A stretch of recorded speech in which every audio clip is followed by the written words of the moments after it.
Welcome back ناظرین. جی قبلہ بسم اللہ. جی میں عرض کر رہا تھا تو قرآن فرماتا ہے سورہ ممتحنہ کی آیت ہے کہ جن لوگوں نے یہ زیادتی تمہارے ساتھ نہیں کی ہے اور وہ ہم عقیدہ نہیں ہیں تمہارے ساتھ, ٹھیک, مشرک ہیں, کافر ہیں, جو بھی ہیں, ٹھیک ہے نا جی, تو دو کام کرو, تبروہم, نیکی کرو ان سے, سبحان اللہ, وَتُقْسِطُوا إِلَيْهِمْ, اور معاملہ ان کے ساتھ عدل والا کرو, سبحان اللہ, قسط و عدالت, حق و حقوق میں ان کے ساتھ ہے, ذاتی نہیں.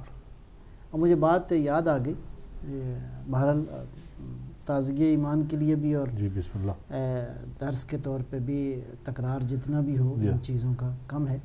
امیر المومنین علی ابن ابی طالب علیہ السلام کے زمانے میں ایک واقعہ, لشکر شام نے حملہ کیا انبار شہر کے اوپر, جی جی, تو ایک فوجی جو ہے وہ ایک یہودی عورت جی کے پاؤں سے پازیب چھین کے تو بھاگ گیا. ٹھیک, اب تقریباً جو جملہ یہ واقعہ پہنچا امیر المومنین علیہ السلام تک, جی, تو جملہ نہج البلاغہ میں موجود ہے اور اس کا مفہوم تقریباً یہ ہے. فرمایا یہ واقعہ اگر کسی مسلمان کو معلوم ہو اور وہ شدت غم سے دق کر کے مر جائے تو حق ہے. اللہ اکبر, اللہ اکبر, یعنی اب دیکھیں کس مرحلے تک جا کے دین کہتا ہے کہ ایک دوسرے کے حقوق کی پاسداری, یعنی کس حد تک, جس نے آپ کے ساتھ زیادتی نہیں کی, جو آپ کے ساتھ کوئی میرا اب ایک دفعہ پھر لشکر شام نے انبار پر حملہ کر رکھا. جی جی, ابھی تو پھر وہی روش ہے, وہی قصہ کہانی. کیا انہوں نے یہ سورۃ ممتحنہ نہیں پڑھی؟ انہوں نے بہرحال وہ ایک بہرحال کیا کہا جائے, کیا یعنی جب دین کا تصور اس قدر وہ ہو جائے کہ جس کا دین کی قرآن کی بنیادی تعلیمات سے کوئی تعلق نہ ہو, اتنا بھیانک چہرہ. انا للہ و انا الیہ راجعون. اچھا ارشاد فرمایا لقد ارسلنا, میں یہاں پہ نا کال ہے. جی بسم اللہ. جی السلام علیکم, کون کہاں سے؟ جی السلام علیکم. ٹی وی کی آواز پلیز آپ اگر بند کر دیں تو پھر بات کرنا ممکن ہوگی. جی السلام علیکم ورحمۃ اللہ وبرکاتہ, کون کہاں سے؟ جی کٹ گئی. جی قبلہ. تو یہاں پہ میں ایک جملہ آیت اللہ شہید مطہری رحمۃ اللہ تعالیٰ علیہ رضوان اللہ علیہ, تو ان کا ہے, وہ فرماتے ہیں بہت ہی خوبصورت بات ہے.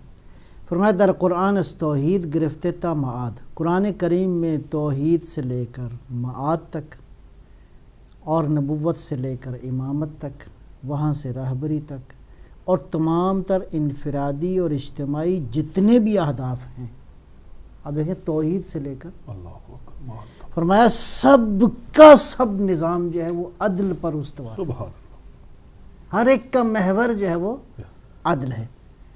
اور قرآن کا جو عدل ہے وہ امیر المومنین کے اس کو ذرا آپ ذہن میں رکھیں, قرآن کریم کا جو عدل ہے وہ توحید کا کے برابر ہے, رکن ہے معاد کا, اور نبوت و امامت و رہبری کا جو فلسفہ ہے اس کی جو تشریح ہے, اس کا بنیادی ترین ہدف جو ہے وہ عدل ہے. اور انسان کا انفرادی اور اجتماعی کمال بھی اسی میں ہے کہ وہ عدل کے مطابق, اور یہ وہی قرآن کریم کی ظاہر ہے کہ قرآن و سنت ہی. جی جی جی بسم اللہ. السلام علیکم ورحمۃ اللہ وبرکاتہ. السلام علیکم. جی آپ کی آواز صحیح طرح تک نہیں پہنچ رہی, آپ ٹی وی کی آواز بند کر دیں تو تب ممکن ہوگا. اچھا بھیا, مطلب ایک اس رات کو کوئی وظیفہ تو بتا دیجیے. جی ہلو, جی آپ کی آواز بالکل صحیح طرح نہیں پہنچ رہی, اب تب دوبارہ کوشش کریں. جی اچھا جی, سوال بھی شاید موضوع سے نہیں. اچھا اینی ہو, تو بنیادی طور پہ ظاہر ہے کہ قرآن کریم اور یہ سارا نظام جو ہے وہ اسی طرح. اب میں وَلَقَدْ أَرْسَلْنَا رُسُلُنَا بِالْبَيِّنَاتِ وَأَنزَلْنَا مَعَهُمُ الْكِتَابَ وَالْمِيزَانَ لِيَقُومَ النَّاسُ بِالْقِسْطِ. اللہ فرماتا ہے کہ ہم نے اپنے رسولوں کو بھیجا بینات کے ساتھ, ان کے ساتھ کتاب کو نازل کیا اور میزان، یہ وہی ہے عدل، ٹھیک، جی ہاں، یعنی میزان کو نازل فرمایا تاکہ انسانوں کے درمیان قسط کو قائم کریں. سبحان اللہ، یعنی انبیاء کی بعثت کے اہداف کو اگر دیکھا جائے جی جی تو اس آیہ مجیدہ کی روشنی میں جی جی، بنیادی ترین ہدف جو ہے میں حضرت خواہوں اللہ کے کرے لیے- وہی، جی ہاں، اس کے علاوہ کوئی کال ہو. جی السلام علیکم ورحمۃ اللہ وبرکاتہ. جی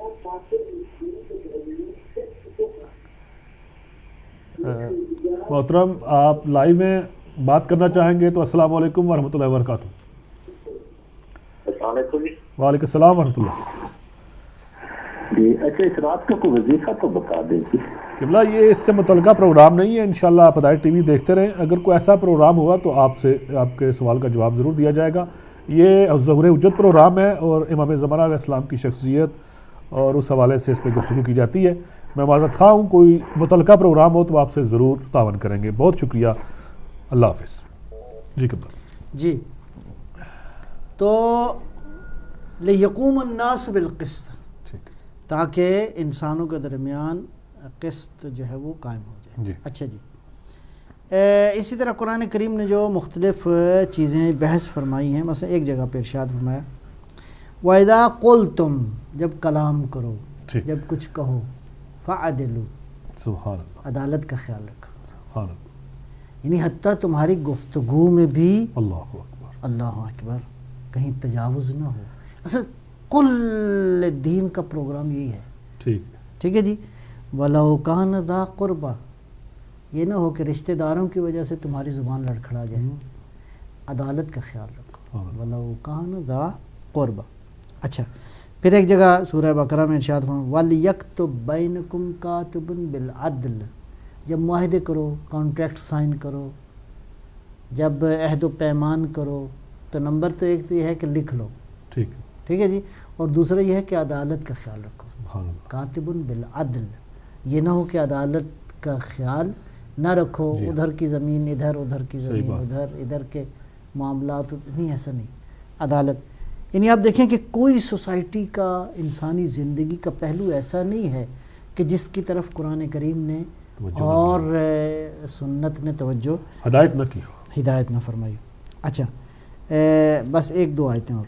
جی جی، ان اللہ یأمر بالعدل والاحسان، اللہ حکم دیتا ہے سبحان اللہ، عدل کا اور احسان کا. بہرحال یہاں پھر ایک بحث ہے، میں ابھی اس کی جی جی، یہاں تک کہ اللہ ایک جگہ ارشاد فرماتا ہے شہد اللہ، اللہ گواہی دیتا ہے کہ انہ لا الہ الا ہو، اللہ کے علاوہ کوئی معبود، اس کے علاوہ کوئی معبود نہیں ہے.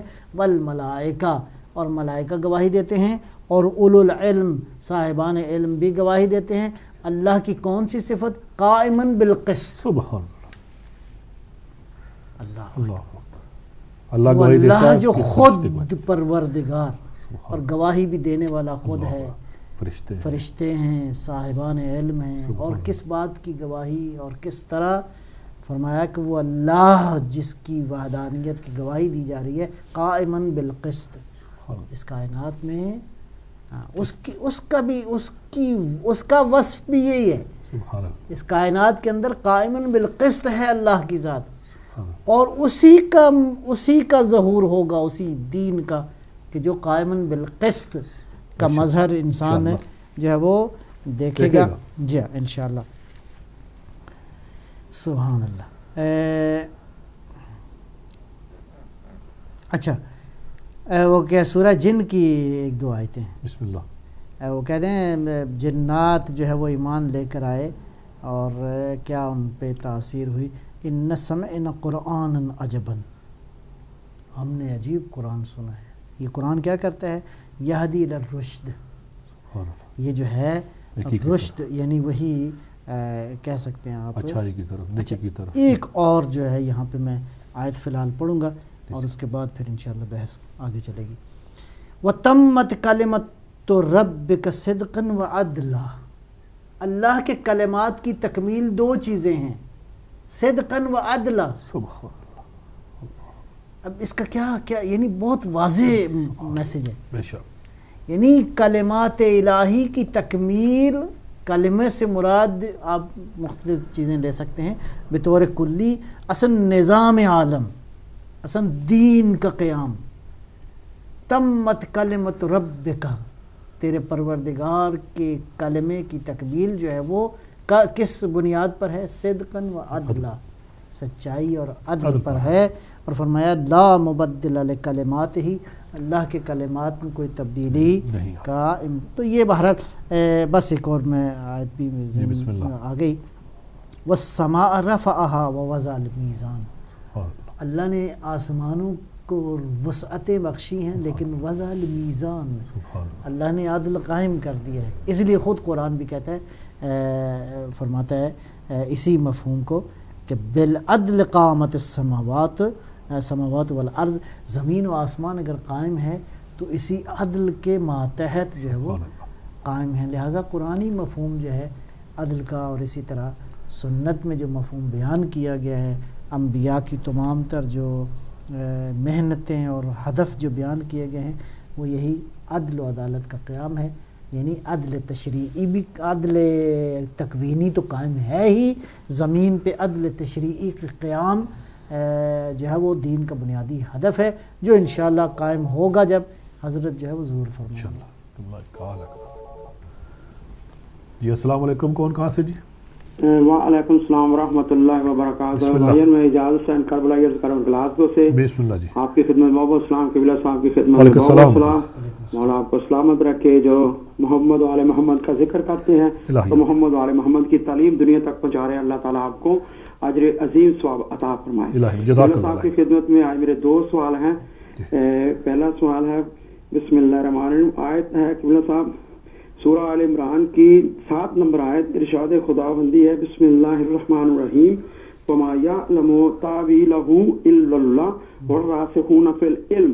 سبحان اللہ. اور اشرف علی تھانوی صاحب اس کا ترجمہ کرتے ہیں کہ بجز حق اللہ تعالیٰ کے کوئی اور نہیں جانتا، اور جو لوگ علم دین میں پختہ کار ہیں تو ہمیں قبلہ صاحب بتائیں کہ یہ دین میں پختہ کار لوگ کون ہیں. اور دوسرا میرا گزارش ہے، سوال ہے کہ پیغمبر خدا کا ارشاد ہے مم ماتا ولم یعرف امام زمانہ ماتا میتۃ جاہلیہ، کہ جو امام میں زمانہ کی معرفت کے بغیر مر گیا وہ جاہلیت کی موت مر گیا. تو دنیا تو آج تک کو پتہ ہی نہیں مسلمانوں کو کہ امام زمانہ ہے ہی کون. کچھ تو کہتے ہیں کہ پیدا ہی نہیں ہوئے، تو کچھ کہتے ہیں کہ ہوئے ہیں، اور اس طرح سے مسئلہ ہے. تو ان کی یہ جو زندگی گزر رہی ہے یہ کس کھاتے میں جا رہی ہے، اس پر روشنی ڈال کر ہماری توفیقات میں اضافہ فرمائے. اللہم صلی علی محمد وعلی محمد وعجل فرجہم. جزاک اللہ خیر. بھائی صاحب میں ایک بات کا آپ کا شکریہ ادا کرتا ہوں کہ ہم تو اپنے سوال جو ہیں وہ پروگرام کے متعلقہ کیے ہیں، جس پہ آپ قابل ستائش ہیں. بہت شکریہ. جی قبلہ. جی تقریباً وہ جی پہلا سوال. جی آپ نے قرآنی مفہوم قبلہ عدل کا بیان کیا ہے، پہلے آپ نے معنی واضح کیے ہیں، اسی حوالے سے بعد میں عادل حکمران کی حیثیت ہے امام زمانہ کی خصوصیات پر رہنمائی فرمائیں. بسم اللہ الرحمن الرحیم. واقعی سوال تو بڑا وسیع ہے، وقت کے دامن میں اتنی گنجائش نہیں ہے، میں جہاں تک ممکن ہو سکے یہ کربلائی صاحب کے 2 سوال امام بھی ہیں. کی اوصاف میں سے ایک وصف بیان ہوا ہے نبی اکرم سے ایک روایت میں، اپنے اس فرزند کے بارے میں ارشاد فرمایا اول العدل و آخرہ. سبحان اللہ. عدل کی ابتدا بھی مہدی ہے، عدل کی انتہا بھی مہدی ہے. اب میں اس پہ کیا عرض کروں کہ یعنی حقیقت یہ ہے کہ عدل کی اس حقیقت کو جو بشر نے خواب دیکھا ہے اس کی ابتدا و انتہا مہدی صلوات اللہ. خوشبختی ہے ہماری کہ ایسے امام کے زمانے میں ہم انشاءاللہ. جی جی انشاءاللہ. تو امام عادل، حاکم عادل جو ہے وہ ظاہر ہے کہ ایک اور اس میں ایک جملہ ہے امام زمانہ علیہ السلام ہی کے حوالے سے، اللہم صلی علی ولی امرک القائم المعمل والعدل المنتظر. پروردگار تیرے ولی پر سلام ہو، درود ہو، جو قائم ہے اور قائم معمل ہے، یعنی جس کی ہم نے امید کی ہے، اور عدل منتظر ہے، وہ عدل ہے جس کا ہم انتظار کر رہے ہیں. لہٰذا ایک عادل حکمران، ظاہر ہے کہ اس میں بحث تو وہ کیا کہتے ہیں بڑی مفصل ہے. میں صرف ایک بات کہہ کے تو تھوڑا سا اور آگے جاؤں گا، وقت بھی اتنا نہیں ہے اس میں گنجائش فی الحال۔ وہ نبی جو فرمایا عمر تو اللہ نے مجھے حکم دیا ہے لِأَعْدَلَ بَيْنَكُمْ، ٹھیک ہے، کہ میں تم میں عدل قائم کروں۔ اس کا مطلب یہ ہے کہ اصل جو ہے وہ دینی طور پہ راہبر وہی ہے کہ جو عدل کو قائم کرے۔ مولا جب آئیں گے تو اس کے بارے میں امام صادق علیہ السلام سے روایت ہے کہ عدل کی کیفیت کیا ہوگی۔ انشاءاللہ اس کو آئندہ نشست میں بھی دیکھیں گے مزید تفصیل کے ساتھ۔ فرمایا اما واللہ، خدا کی قسم، یعنی متوجہ رہو کہ خدا کی قسم لیدخلن علیہم عدلہ جوف بیوتہم، عدل جو ہے وہ اس طرح قائم ہوگا قائم کے زمانے میں، مہدی علیہ السلام کے زمانے میں، کہ گھروں کے جوف میں، گھروں کی فضا میں بھی عدل قائم ہو جائے گا۔ اس طرح قائم ہوگا کما یدخل الحر والقر، جس طرح گرمی اور سردی گھروں کے اندر ہوتی ہے نا۔ سبحان اللہ، سبحان اللہ، سبحان اللہ، یعنی عدل اس طرح قائم ہو جائے گا کہ گھروں کے، اس کا مطلب ہے کس کے منتظر ہیں؟ عادل حکمران کے منتظر ہیں۔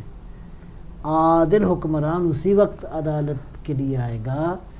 اچھا یہاں پہ ایک اور نقطہ بڑا خوبصورت ہے جو میں عرض کرنا چاہوں گا۔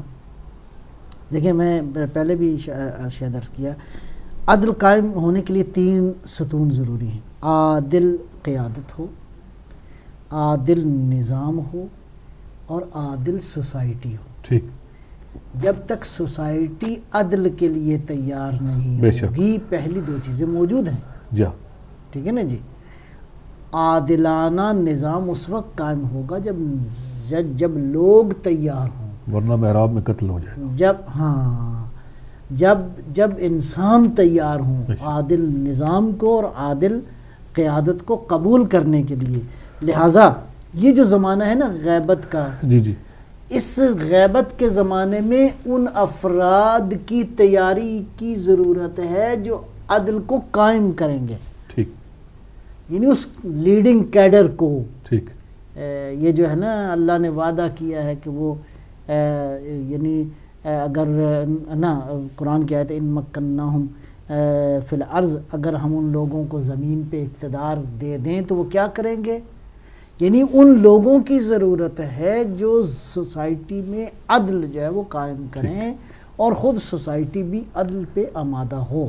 لہٰذا اس صورت میں ممکن ہے کہ اس عادلانہ نظام کو جو ہے وہ قائم کیا جا سکے۔ اس پہ انشاءاللہ گفتگو میرے خیال ہے ہم کریں گے بعد میں۔ جی قبلہ اعجاز حسن کربلائی صاحب کے 2 سوال تھے، میں بہت مختصر اس پہ عرض کروں گا انشاءاللہ، یاد دلائیے گا انشاءاللہ آئندہ نشست میں اس پہ کچھ مزید گفتگو ہو سکتی ہے۔ میرے پاس 7-8 منٹ ہیں کبھی۔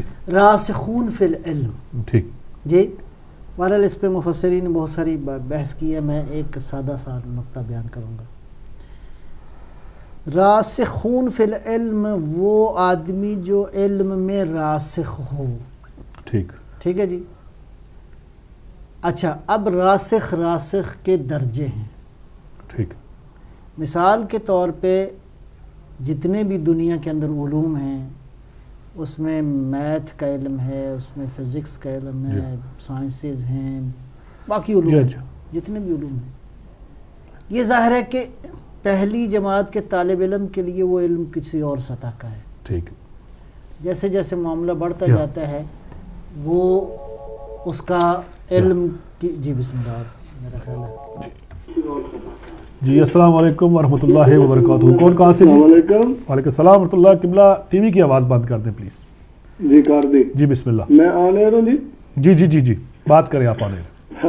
علامہ صاحب کی خدمت میں بھی السلام علیکم۔ وعلیکم السلام ورحمۃ اللہ۔ الامام المہدی علیہ السلام کے بارے میں چند باتیں میں پوچھنا چاہتا ہوں۔ جی قبلہ جلدی کی جگہ ٹائم کی بالکل گنجائش نہیں ہے وقت میں، تھوڑی سی بات لمبی ہو جائے گی۔ میں عرض کرنا چاہتا ہوں کہ اس وقت مسلمان جو ہیں وہ بہت سارے فرقوں میں تقسیم ہو چکے ہیں۔ جو بڑے فرقے ہیں وہ 3 ہیں، ایک سنی، ایک وہابی اور ایک اہل شیعہ کا۔ جو سنی اور وہابی کا عقیدہ ہے وہ یہ ہے کہ امام مہدی جو ہے وہ خانہ کعبہ کا طواف کر رہے ہوں گے، وہاں پہ حج کرتے ہوئے پہچانے جائیں گے اور لوگ ان کو پہچان لیں گے کہ یہ امام مہدی ہے، اور وہ شام کی طرف سفر کریں گے، اور شام جب پہنچیں گے وہاں پہ فجر کی نماز کا ٹائم ہو جائے گا، وہاں پہ حضرت عیسیٰ علیہ السلام کا نزول ہوگا، حضرت عیسیٰ علیہ السلام اس کو کہیں گے تو امامت کرا، جماعت کھڑی ہوگی، وہ کہیں گے نہیں تو اس امت کا امام ہے تو امامت کرا، امام مہدی امامت کرائے گا، حضرت عیسیٰ علیہ السلام ان کے پیچھے نماز پڑھیں گے، سب دنیا کو پتہ چل جائے گا یہ امام مہدی ہے یہ عیسیٰ ہے، تو سب دنیا مان جائے گی، پھر قیامت آ جائے گی۔ ایک تو یہ عقیدہ ہے، میں مختصر بیان کر رہا ہوں۔ اہل تشیعوں کا جو عقیدہ ہے وہ یہ ہے آپ کا کہ وہ پیدا ہو چکے ہیں کافی لمبے عرصے سے، وہ ابھی تک ظاہر نہیں ہوئے، سب کچھ جانتے ہیں، ہمارے اندر موجود ہے، سب سنتے ہیں دیکھتے ہیں لیکن ظاہر نہیں ہو رہے۔ تو سوال یہ ہے کہ یہ جب تک اختلاف نہ ختم ہو دونوں میں پھر ایمان کون لائے گا؟ اگر آج وہ ظاہر ہو جاتے ہیں تو ہر کوئی تو ایک دم ایمان نہیں لے آئے گا۔ رسول کریم صلی اللہ علیہ وسلم کے وقت میں بھی ایسا نہیں ہوا کہ جب وہ تشریف لائے۔ آپ کا سوال پہنچ گیا محترم، انشاءاللہ قبلہ اگر وقت کے دامن گنجائش ہوتا ضرور آپ کی رہنمائی فرمائیں گے۔ بہت شکریہ۔ تو میں یہ عرض کرنا چاہتا ہوں کہ جو ایمان لائیں گے ان میں عدل قائم ہوگا، جو انکار کر دیں گے وہاں پر کیا یہی قبلہ بیان فرما رہے ہیں۔ بہت شکریہ، جزاک اللہ، بہت شکریہ جی قبلہ۔ اب سوال زیادہ آگے ہیں انشاءاللہ۔ جی تو میں عرض کر رہا تھا کہ راسخ فی العلم جو ہے اس کا درجہ مختلف ہے، ٹھیک ہے جی۔ اب آ جائیں مختلف علوم سے کے ساتھ ساتھ ہم مثال دیتے ہیں قرآن کی۔ ٹھیک۔ قرآن کریم میں راسخ کون کیسا ہے؟ ٹھیک۔ ظاہر ہے کہ عام بشر کے راسخ ہونے میں اور خاص بشر کے راسخ ہونے میں فرق ہے۔ ممکن ہے کسی آدمی کو خالی ترجمہ آتا ہو، کسی کو کچھ معنی بھی آتے ہو، کچھ تھوڑا سا اور بھی، جیسے مفسرین کا ہمارے ہاں سلسلہ موجود ہے، لیکن قرآن کریم کی ساری حقیقت، اصل معاملہ یہ ہے، یہ جو راسخون فی العلم جن کا ذکر قرآن کریم نے کیا ہے، یعنی قرآن کریم کے سارے علوم، سارے قرآن کریم کی ساری حقیقت جو ہے اس سے کون آگاہ ہے؟ پہلے مرحلے پہ تو نبی مکرم اسلام صلوات اللہ وسلم علیہ کہ جن کے سینہ اطہر پر اللہ نے سارے قرآن کو نازل کیا۔ میں جب سارا قرآن کہہ رہا ہوں یعنی قرآن کریم کی ساری حقیقت، ساری حقیقت قرآن کریم کی اب بشر کے عقل سے ماورا ہے کہ ساری حقیقت تک پہنچ سکے، اور ظاہر ہے کہ عقل بھی ایک مرحلے تک مدد کرتی ہے، اس کے بعد وحی کی ضرورت ہے، اور وہی بھی وہی تام میں وہی جو قرآن کریم کی صورت میں نازل ہوئی۔ لہٰذا وہ راسخون فی العلم پیغمبر اکرم ہیں، اور وہ لوگ جو پیغمبر کے علم کے وارث ہیں، گویا بے الفاظ دیگر قرآن کی ساری حقیقت سے آگاہ ہیں۔